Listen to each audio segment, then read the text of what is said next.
There you have a look at Matt Dragun. Matt from Waterdown.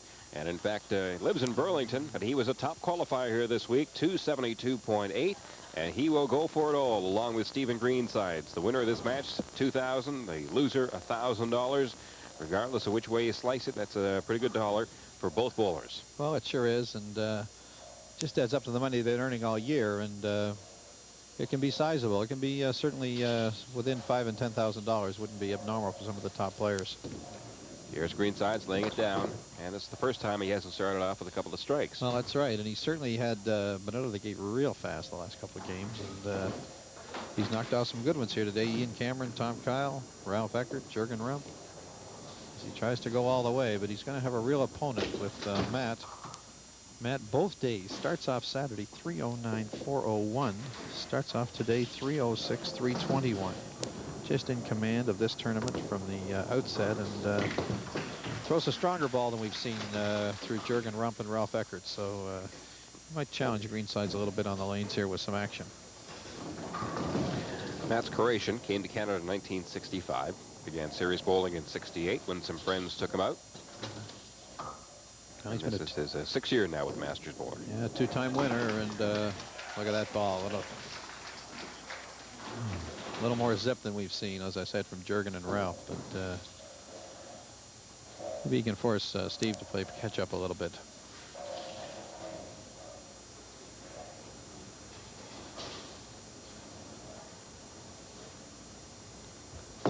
Lays it down nicely. Got that head pin, sliced that corner, but leaves the right side. Has this difficult chop off, but would love to get a mark here, spare this up. There you look at Matt. He is self-employed construction worker and is in drywall. And as, of course, construction industry is these days, his business is booming. Booming, that's for sure. Covers that spare real nice, and very affable man, very friendly, and had to get some relatives from the old country over here this weekend, and I think it was the last minute that he just arrived on Saturday. He's going to force Stevie to put some marks up here, and well, he does. A strike for Greensides in frame 2, and we know he can string them together 2, 3, 4 at a time. That's for sure. A couple of fastball throwers.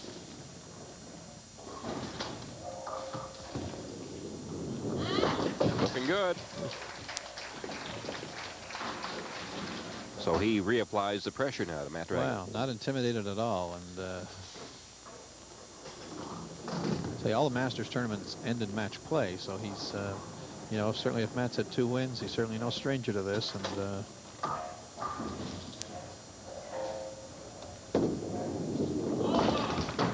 he matches up well. Yeah, looks a little like Donna Halliday. Throws it across there, and the ball just rolls out to the right side, and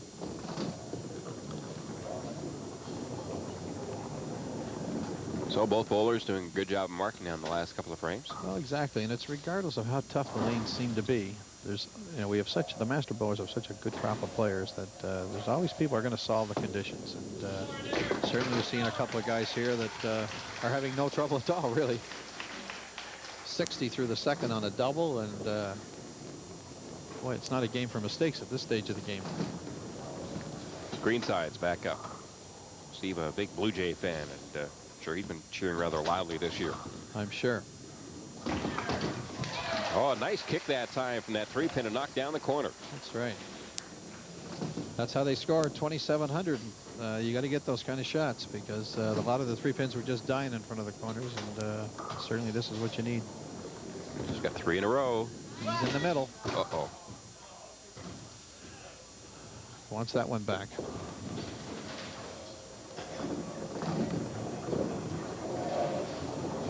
One of the things that Stephen used to have difficulties with was, in fact, playing match play. And that's a situation he thinks is straightened out now because, of course, the 10% championship, that was 14 matches of match play. 14 match. Every game was match play. And I think what happens, though, is you get to the top so many times that when you do lose, you think it's a bit of an over, a mark against you, you know. And I think it's overplayed sometime. But here he finds himself sitting through the 5th at 130. Matt now gets a chance to put a lead together here. Just wants something on the side of the head pin. This weekend's the first time, in fact, that Matt's bowled in 4 weeks. Look at that. Oh, he's bringing that ball in a long way, it seems, too. That ball I thought was out on the left side, but it moved right to the head pin, and there's just no question about it. Says he's been lucky this week and has been a little more aggressive. Well, he's certainly, when you look at those 4 games, the 2 games he's had each day, 1,300 for 4 games.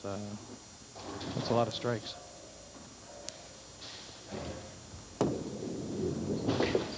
Well, he responds in kind. Exactly. Boy, that's the only shot that keeps Steve back in the game here. 140 through the 4th. Can go to 180 and still going to find himself in the lead, but boy, he had an opportunity here to really put it away.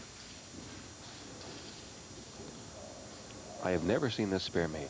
No, very rarely. And nobody ever seems to try it either. Well, it's not a question of trying it. You're getting the count. From 60 feet away with the ball the way it's thrown, it's not a question of trying it. It's you might, but you're trying to get the count. You want to get that 3 and the 2 pin, because I said earlier, if you miss the 3 pin, you've lost 6 pins. So you're really trying to just cover for the count. And geometrically, the shot is not meant to be made. It's really difficult. So here's Matt. He's up 50 pins. Greenside's got a frame to play though, and looked for a strike, but got leaves the corner, but gets a spare. The frame can be 28 or 30, and so Matt's going to, Matt at worst is going to find himself 20 pins up. One of the things that Stephen really bowls quickly. As soon as that lid goes up, he's gone. Very fast. He's very confident too. I think that's such a big key to his game.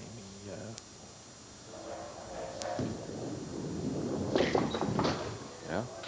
Leaves the other corner. Yeah. So here he gets the count. 22 pins now, and definitely wants these spares. Certainly don't want any problems with these. He's been able to turn away on them. I don't turn away on too many shots lately. It just shows you how confident they are, and I love watching them go over. But Matt here is going to keep a little pressure on. 22 pins. Greenside's working on a spare.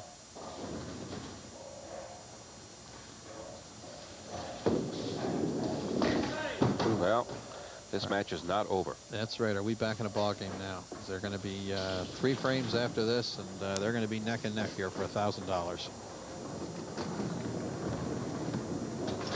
It's really amazing how through most of the matches today, with that one exception when Steve just walked away with it, is that the bowlers seem to be playing as well as they almost have to, or the competition level seems to stay there. Well, the 2 frames, you know what your opponent has. You're going up there almost playing to his score a little bit, and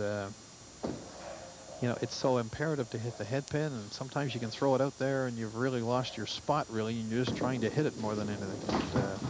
That's not what you want to do. You want to roll it for the pocket. But here he's sitting 193 through the 7th. Strike here will make it 188, difference of only 5. Right, only 5, and but Matt here, he gets another chance here. You still got another frame here to go, and he wants a mark here. I wouldn't want to give Steve 2 open frames in a row. Like I say, I've got 2. Now this is the 3rd frame in a row he'll be open if he does, and he doesn't want to do that. You're not going to win too many championship games when you've got 3 opens right in a critical phase.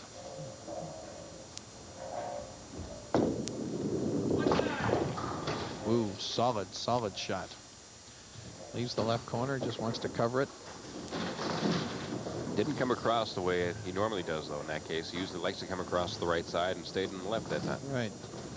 When he gets a spare here, he's going to... then he can sit down and watch Steve maybe squeeze it a little too hard. He doesn't want to... Steve's still going to have to come with some marks. Covers it off nice and easy. Now 193 in the 7th on a spare. Steve working 158 on a spare here. Strike puts him into the 188. Now strike here would conceivably put him into the lead, but doesn't get it. A little tentative here. 186, 7 pins. Now the spares become so important here. He's getting good counts. Wants to go right at this one. He needs this shot right here. He's got it. Oh, this is going to be a close finish now. Okay. That counts become so important. His last 4 frames, head pin right, left, right. Almost like a dance step, you know, right, left, right. Bounce that one a little bit. Got the strike. Got away with it. 216 strike. Now Matt's going to finish. Greensides, just he can go all the way. There's Andrea watch. I think they're trying to count the money. Well, they shouldn't count it yet. Not yet. Greenside's going to go all the way to 306, though. He certainly got himself in a good position now with that strike. That was a big shot.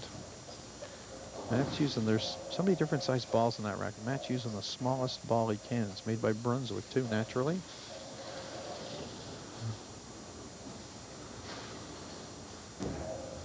Definitely has to hit it on the side. Whoa, just. Gets a good count. Yeah, but gets the spare. And of course, he's been head pin, left, right. So both bowlers have really have had some difficulties finding the strike range here in the last little while. Getting that last key shot that's going to. Matt hasn't had a strike since the 5th frame. And Steve's strike was his first since the 4th. Matt just would he throw that one out? But he waits for that ball, you know. He's going to wait for this one to come back. And pray the machine doesn't eat it up. Well, this is going to be a good finish. Sure is.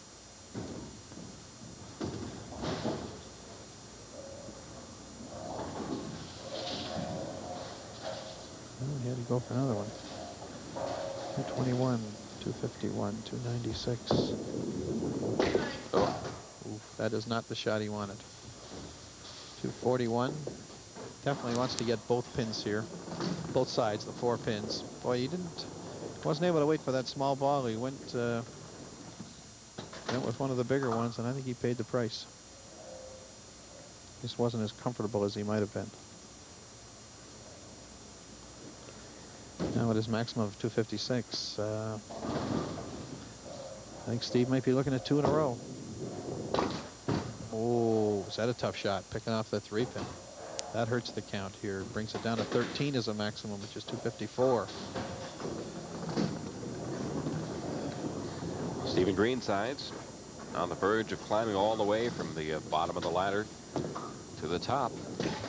Yeah, gets the count, 13, 254. Now it's up to Steve to just be on the side here. Any shot on the side is an automatic winner.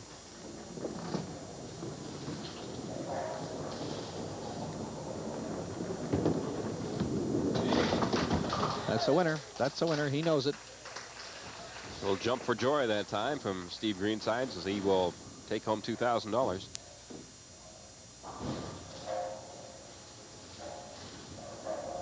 I wonder how much of that his girlfriend's going to get. Not how much he paid to the entry. But Steve wins 2 in a row here, and winning the 10% tournament in May was worth $2,100. He picks up another $2,000 here. Who said there's not some money in bowling? There's $4,000 in a couple of months. 274, 254. And Steve Greensides wins the 1987 Rose Festival. Wins it by 20, but Matt Dragun, a real tough shot there in that last frame as he left it open, hitting the head pin. As you look at the final